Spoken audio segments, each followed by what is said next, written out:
Tools and functions of iRYS software.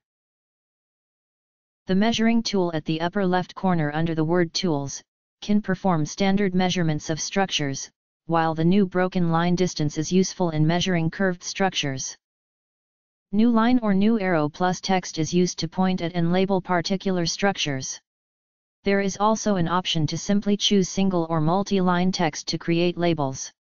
Now, try to click on New Arrow plus Text. A text editor box will open up.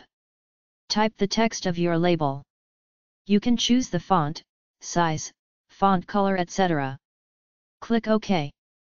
The next click you perform in the image will be the tip of the arrow.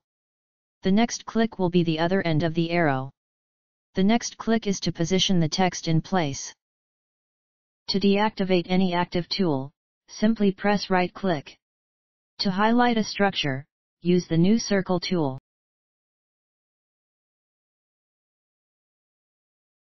There is also an option to use just the arrow or line, without the text. Delete tools is used to delete any markings, text, or measurements created within the image.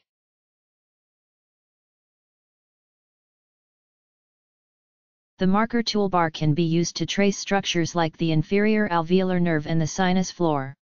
Left-click on the drop-down button beside the marker toolbar. Hover your mouse on each to choose your preferred thickness. You can also customize the marker's thickness by clicking on the last option.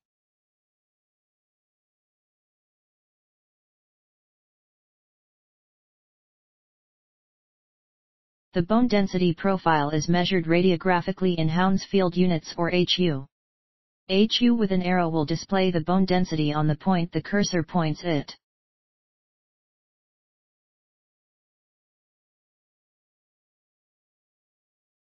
HU with a graph will mark the softest part of the bone with a red dot and hardest part with a blue dot.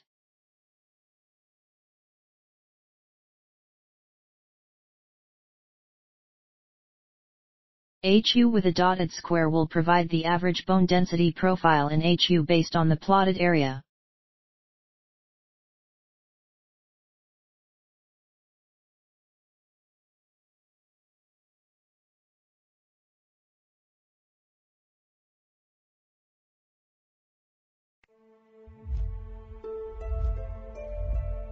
Insight Diagnostics.